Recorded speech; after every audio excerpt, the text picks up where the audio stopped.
واتل ما أوحي إليك من كتاب ربك لا مبدل لكلماته ولن تجد من دونه ملتحدا.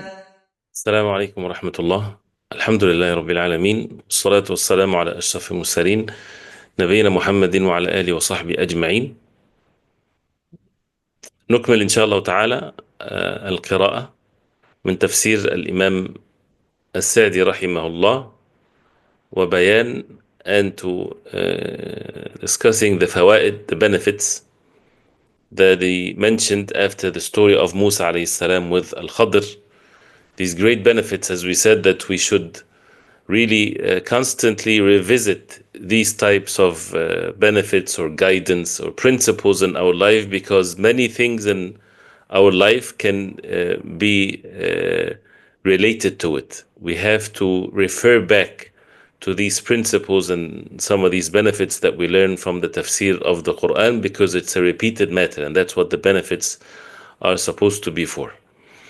So, continuing without reviewing what we already had mentioned, assuming inshallah ta'ala that everyone having these meanings present in one's heart, and we ask Allah subhanahu wa ta'ala to make us always benefit from what we hear.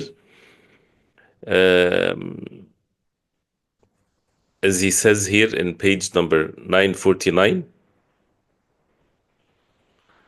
وَمِنْهَا, he says وَمِنْهَا, as it shows here, الْأَمْرُ بِالتَّأَنِّي والتثبت وعدم المبادرة إلى الحكم على الشيء حتى يعرف ما يراد منه وما هو المقصود. Which means the command to have التأني. التأني from الأنا. الأنا is to be, is the opposite of being in haste. Is to take one's time to reflect, to make sure that things are done in the right way, not to be in haste. والتثبت, and to make sure, from الثبات, from steadfastness. وعدم المبادرة, and to be away from المبادرة. المبادرة is to be in haste or to do something, and the word المبادرة بادر can be either used for something good or something bad. And that's why if it's a matter of goodness, mashallah, this is something that is good. But عدم المبادرة إلى الحكم, do not be in haste to make a judgment على الشيء, about a matter, حتى يعرف ما يراد منه, till it's known what is meant by this matter that a person is giving ruling or judgment. وما هو المقصود, and what is the objective. And this is, again, this is something that is very easy for the human being to be ajul, to be in haste. And oftentimes it's because of one's arrogance, or a person thinks that he knows when they don't know. And that's why there's nothing wrong with giving one's ability to look and to ask and to make mashura and all of the other things, and not to be in haste to make decisions, which is very obvious as it's learned from the story. ومنها تعليق الأمور المستقبلة التي من أفعال العباد بالمشيئة. تعليق, to make the future matters, الأمور المستقبلة, when a person did not face yet. تعليق is to make it conditioned. People to make it conditioned. Mashiach is the will. That means whenever you are going to say something about in the future, you say inshallah. So, because everything is by the will of Allah subhanahu wa ta'ala, nobody owns anything, and it didn't happen yet, so no one knows if it's going to happen or not. If Allah subhanahu wa ta'ala decreed for it to happen, it's going to happen. No one can stop it whatsoever. And if Allah subhanahu wa ta'ala did not will for it to happen, it would never happen, even if the entire world, they get together to decide to do it. So that's why always insha'Allah, this is part of being a Muslim, and it's well known that a Muslim, he always says insha'Allah for the things in the future. وَأَلَّا يَقُولَ الْإِنسَانُ لِلشَّيْء, and that the human being does not say whatsoever to a matter or about a matter, إِنِّي فَاعِلٌ ذَلِكَ فِي الْمُسْتَقْبَلِ, that I would do this in the future, إِلَّا أَنْ يَقُولَ إِنْ شَاءَ اللَّهِ, unless he says insha'Allah, if Allah subhanahu wa ta'ala will. And as mentioned before, that al-Mashiach, or saying insha'Allah, a person should not say it to make mockery of the qadar of Allah wal billah, which is of course is kufr, is disbelief. And at the same time, a person should not say it in a way that to make an excuse for oneself, not to take the means, or not to be truthful in one's promises, for example, or I'll do this inshallah. And he says, or excuse for himself that he's not going to do it. And that's why he says inshallah. This is not permissible. Of course, the person has to be truthful when it comes to his promises, and even though it's in the future, Allah knows best if it's going to happen or not. So that's why it's always to be said inshallah. ومنها أن العزم, and also from these benefits, أن العزم على فعل الشيء ليس بمنزلة فعله. And this is a very important principle that shapes by the will of Allah one's personality. That many people are in fault because of this. العزم على فعل الشيء. The determination to do something is not in the same level of doing it itself. Right? So there's two different things. You have the azima, you have the determination that you will do it, and you're truthful. But it's not the same level as doing it. Right? So these are two separate things. فإن موسى قال, because Musa alayhi salam, he said, ستجدني إن شاء الله صابرا. You would find me, inshallah, by the will of Allah, patient. And if anyone that would be with the azm, with the determination, with the truthfulness, be better than Musa alayhi salam, where is that? A messenger of Allah, one of the great messengers of Allah. So no doubt his azima, his determination, his diligence, his willingness to do it is very obvious. But then he alayhi salam, his actions did not fall through exactly as his truthfulness and his determination was mentioned. And there's no doubt that this is truthfulness. But things can happen. And that's why فَوَطَّنَ نَفْسَهُ عَلَى الصَّبْرِ وَلَمْ يَفْعَلْ. He put himself in such a state of sabr, patience, but he didn't do. Which shows again, a person has to have the azm. A person has, once the matter becomes clear, and this is what is right, and with all of what's mentioned before, and he has the determination, still to seek help from Allah subhanahu wa ta'ala, and to know that things can change. A person might not have the patience that he truthfully was determined to have, because everything is by Allah subhanahu wa ta'ala, and things can happen. So that's why it's not the same as actions. And not to question one's azima. Sometimes a person would say, you were determined to do something, but you didn't fall through. Yes, because things can happen. This is something that is, it's not an excuse to be weak or so, but it shows not to question also, or to doubt necessarily one's azm, one's determination. ومنها, he says, أن المعلم إذا رأى المصلحة في إيزاعه للمتعلم. Let's go through it here because it's a long statement. That al-muallim, the teacher, if he sees the maslaha, if he sees the benefit, في إيزاعه المتعلم, in his إيزاع to the student, and muta'allim is the one that is learning. Al-إيزاع is to entice someone, is to advise someone to do what is good or to do something else. So إيزاعه المتعلم وازع الخير. الوازع is the call in someone's self to that you would find that call to do what is good. So for him to call the muta'allim, or the one that is learning, the student, أن يترك الابتداء في السؤال. If the teacher, he sees there is maslaha, there is benefit for the student, to tell him and to convey to him to leave initiating questions or asking questions. أن يترك الابتداء في السؤال عن بعض الأشياء, in some of the matters, حتى يكون المعلم هو الذي يوقفه عليها, till the teacher is the one that would make him then aware of it. يوقفه from الوقوف, to be upon something. فإن المصلحة تتبع أو تتبع أو تتبع. The maslaha, the benefit, is to be followed. Right? And he would mention why some of the situations here this can be true. So a student is learning from his teacher. So the teacher is someone that supposed to be that he went through the same path of the student, and he has the knowledge and he has the experience. So if he would say, no questions initially, wait for the questions, later the questions can be asked, then the student, of course, should listen to this matter and to have good thinking about his teacher, because he knows exactly what's benefiting for the people when it comes to these matters. Because it's about al-maslaha, it's about the benefit. كما إذا كان, for example, إذا كان فهمه قاصرا, if his understanding is deficient, he's not well yet versed in the subject, because this is usually, one of the reasons why a person would ask questions, because he's not well versed in the subject that is being discussed. So that means it's going to take some time for the explanation to cover up all of the different matters, for example. And then if you have questions, because your answer to your question might be coming, but not to be in haste. أو نهاه عن الدقيق في سؤال الأشياء, or the teacher نهاه would forbid the student from الدقيق. الدقيق is not the flower, right? الدقيق is the very precise and very deep, from الدقة, something that is very small, something very precise.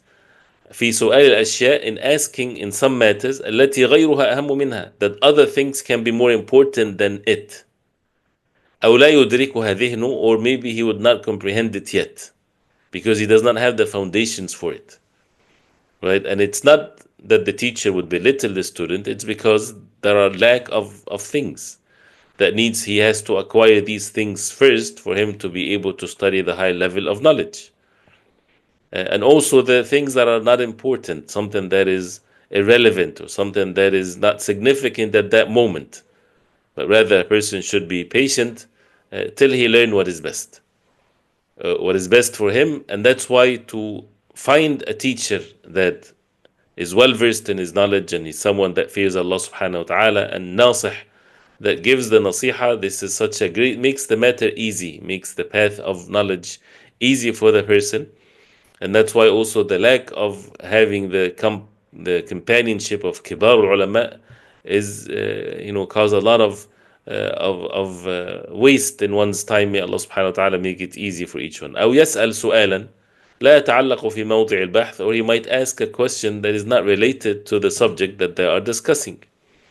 So that's why to leave the matter to the teacher, especially again if the teacher he would make such a call with regards to whether to initiate the questions or not. Otherwise, it's always good to ask. So if the student something is not clear, of course they should ask. Otherwise, they might acquire knowledge that have misunderstanding, and they would be upon it for some time. So this is here, the point here is, if the teacher would say don't ask now, or keep this on the side now, there's no point of asking this now, like this, but it does not mean that a person would stay away from asking now. ومنها, and also from these benefits, جواز ركوب البحر في غير الحالة التي يخاف منها. The permissibility of ركوب البحر is to be on the sea, to sail on a ship or something, without the state that a person would fear. This is a mas'ala that the ulama talked about. In the past, where people would embark on a ship or travel in the sea, it can be very dangerous in some situations. So they discussed it whether it's permissible or not. Not that it's in itself might not be permissible. It's because of the circumstances, because the time that things were, where many people, they would lose their life as a result of traveling along, travel in the sea, the oceans and things like this. So if you come across some of these statements in the books of fiqh in the past, and some would say it's makruh, it's disliked. It's not that big. There's an evidence that says it's disliked to travel via the sea or through the ocean or the sea. It's because of how things were. Like exactly now, for example, if someone is going through a transportation that is not very safe, in a particular situation, for example, then the people of knowledge can say, you have to be careful, because we are commanded to save one's life and to take the means to save one's life for the benefit of living, of repenting to Allah and doing good deeds and so on. So that's why if it's not fearful according to the means that we know and everything is by the will of Allah, then of course it's permissible. ومنها أن الناس غير مؤاخذ بنسيانه. أن الناس غير مؤاخذ بنسيانه. And going back to this previous one, sometimes in some circumstances a person might confuse التوكل على Allah versus taking the means. التوكل على Allah is to rely upon Allah subhanahu wa ta'ala while taking the means according to your capacity of finding and looking into the means. So again, if there is a choice where a person can have a choice to have a transportation of some sort, that it's dangerous versus something else or another situation that is safer. A person should not say, well, it doesn't matter, everything is by Allah subhanahu wa ta'ala, just take the dangerous one. No, that means that person did not take the means that Allah subhanahu wa ta'ala commanded him to take. So you do the best you can, and at the end and before all things, and the heart is fully relying upon Allah subhanahu wa ta'ala. وَمِنْهَا أَنَّ النَّاسِ غَيْرُ مُؤَاخَذٍ بِنِسْيَانِهِ. The one that forgets, he's not to be seized or to be punished as a result of his forgetfulness. لا في حق الله ولا في حقوق العباد. Whether it's the rights of Allah or the rights of the human beings. لقول لا تؤاخذني بما نسيت. Do not make me responsible or held accountable for what I forgot. Right? And also this has some details to it. So if someone forgot something, he is not to be punished. He forgot. This is something that is beyond one's capacity. But if someone knows that he always forget, and he doesn't take the measures that will protect him from that, he might be then to be held accountable. Not that he forgot, but he did not take the means knowingly that will protect him from forgetting. Not the fact that he forgot. But in general, the principle is, and it's mentioned clearly in the Quran and in the Sunnah of the Prophet ﷺ.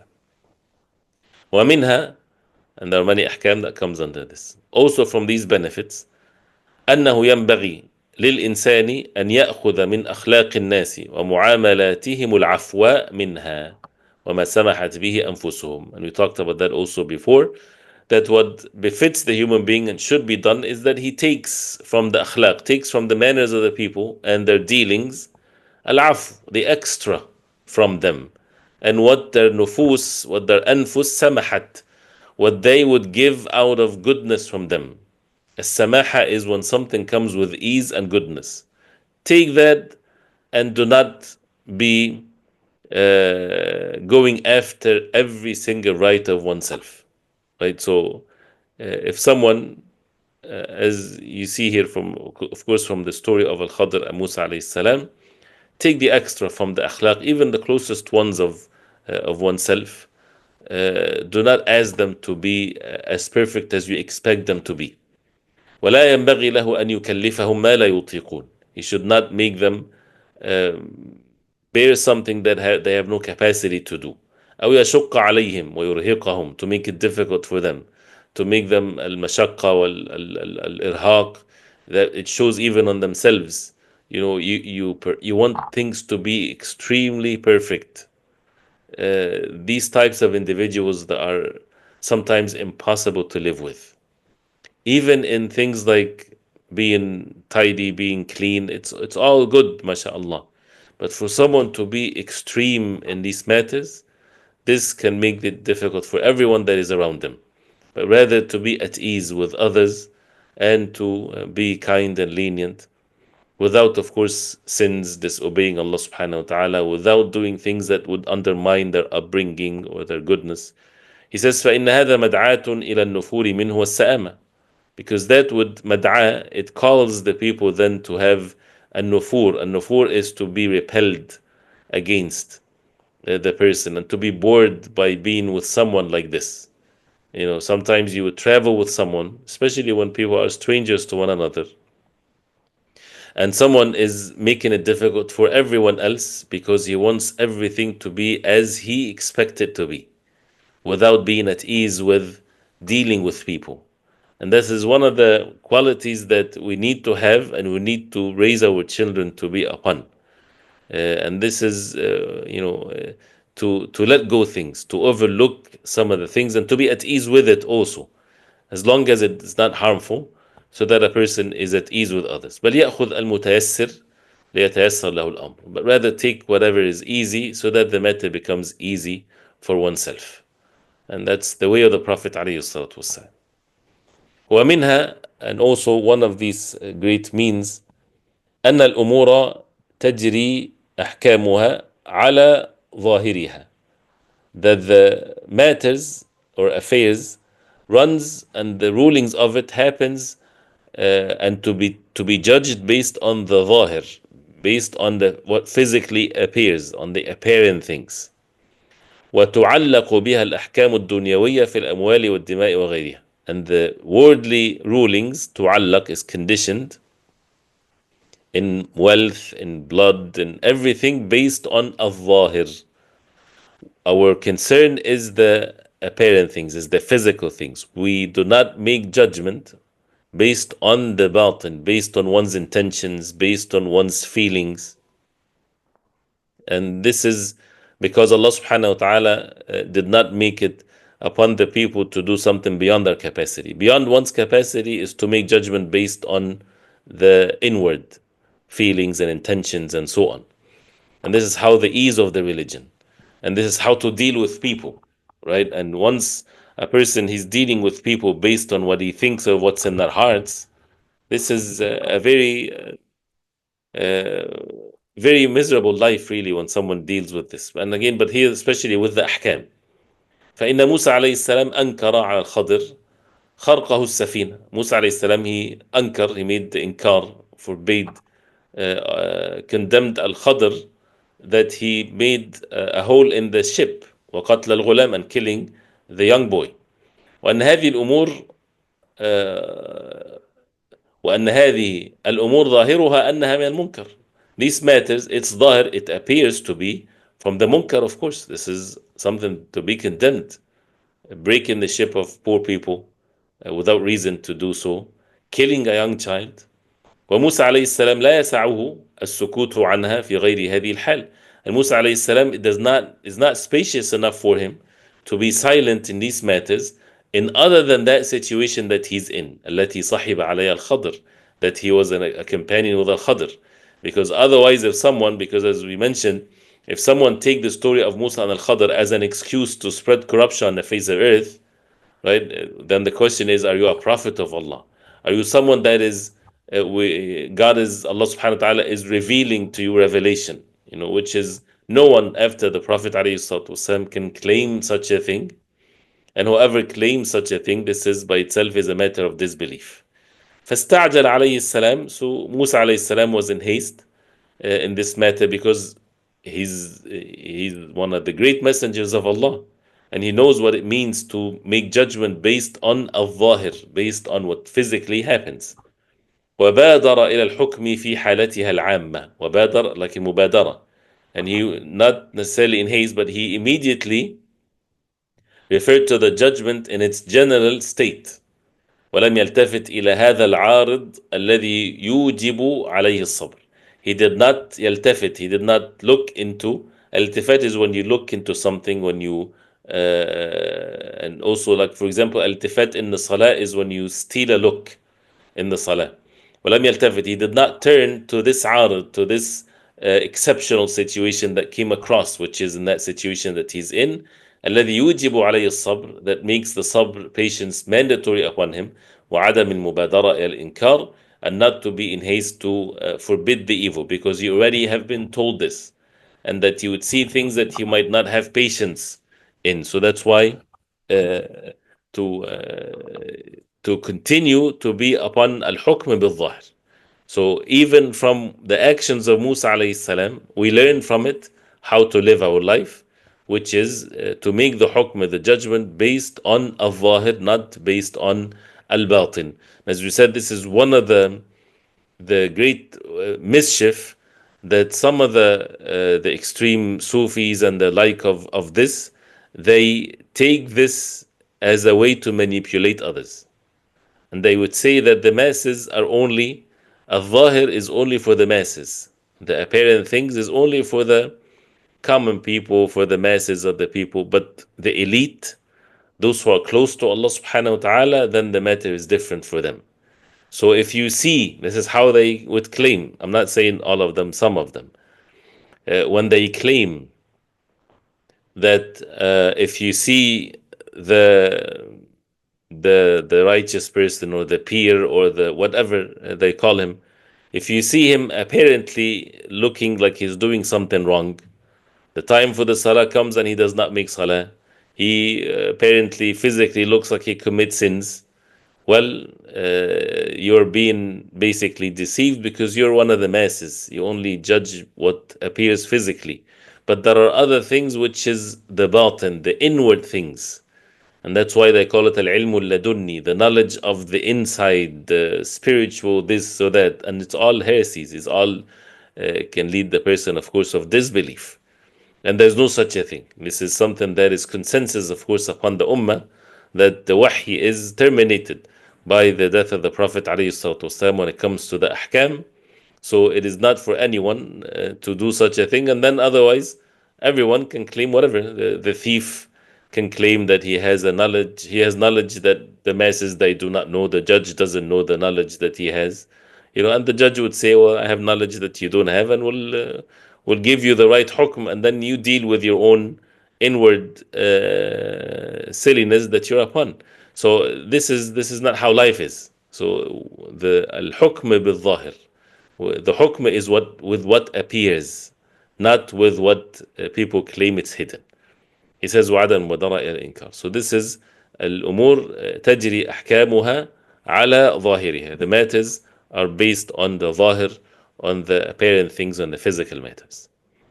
We'll stop here inshallah ta'ala because of the time, even though we wanted to finish as much as we can, but may Allah subhanahu wa ta'ala bless what we hear and to make it benefiting inshallah ta'ala. So we'll stop here and continue tomorrow inshallah. And the attendance code is the word ta'anni, and azima. Ta'anni and azima. And again, advice is to study. And one of the things that you would learn if you've been going through the classes is that if you're going to rely on the exams, you might not learn very well. So it's part of the azima, part of the determination that shows whether a person is sincere in seeking knowledge or not, is to not really rely upon the fact that there is exam. Of course, it helps. I'm not saying that as an excuse, but it's important that we continue learning and benefiting from what we learn, inshallah ta'ala. Tomorrow there's no class, inshallah. Jazakumullah khair. Tomorrow there's no class because there's the hadith dhikr class. So Monday, inshallah ta'ala, we'll continue, inshallah. Let me read it one time quickly, inshallah, and see if you have any words that is not clear. So here, I'll go back where we read today. وَمِنْهَا, I'll read quickly, inshallah. So pay attention and see if you had missed something with the notes or so. And if you didn't even take notes, listen to the words and see if you understand or you get what percentage of understanding that you have, inshallah. ومنها الأمر بالتأني والتثبت وعدم المبادرة إلى الحكم على الشيء حتى يعرف ما يراد منه وما هو المقصود. ومنها تعليق الأمور المستقبلة التي من أفعال العباد بالمشيئة، وألا يقول الإنسان للشيء إني فاعل ذلك في المستقبل إلا أن يقول إن شاء الله. ومنها أن العزم على فعل الشيء ليس بمنزلة فعله، فإن موسى قال ستجدني إن شاء الله صابرا، فوطن نفسه على الصبر ولم يفعل. ومنها أن المعلم إذا رأى المصلحة في إيزاعه للمتعلم أن يترك الابتداء في السؤال عن بعض الأشياء حتى يكون المعلم هو الذي يوقفه عليها، فإن المصلحة تتبع، كما إذا كان فهمه قاصرا أو نهاه عن الدقيق في سؤال الأشياء التي غيرها أهم منها، أو لا يدركها ذهنه، أو يسأل سؤالا لا يتعلق في موضع البحث. ومنها جواز ركوب البحر في غير الحالة التي يخاف منها. ومنها أن الناسي غير مؤاخذ بنسيانه، لا في حق الله ولا في حقوق العباد، لقوله لا تؤاخذني بما نسيت. ومنها أنه ينبغي للإنسان أن يأخذ من أخلاق الناس ومعاملاتهم العفو منها وما سمحت به أنفسهم، ولا ينبغي له أن يكلفهم ما لا يطيقون أو يشق عليهم ويرهقهم، فإن هذا مدعاة إلى النفور منه والسآمة، بل يأخذ المتيسر ليتيسر له الأمر. ومنها أن الأمور تجري أحكامها على ظاهرها، وتعلق بها الأحكام الدنيوية في الأموال والدماء وغيرها، فإن موسى عليه السلام أنكر على الخضر خرقه السفينة وقتل الغلام، وأن هذه الأمور الظاهرة ظاهرها أنها من المنكر، وموسى عليه السلام لا يسعه السكوت عنها في غير هذه الحال التي صحب عليها الخضر، فاستعجل عليه السلام وبادر إلى الحكم في حالتها العامة، ولم يلتفت إلى هذا العارض الذي يوجب عليه الصبر وعدم المبادرة إلى الإنكار. So we ask Allah subhanahu wa ta'ala to again make us benefit from what we heard. وصلى الله وسلم وبارك على محمد وعلى آله وصحبه وسلم. والسلام عليكم ورحمة الله وبركاته.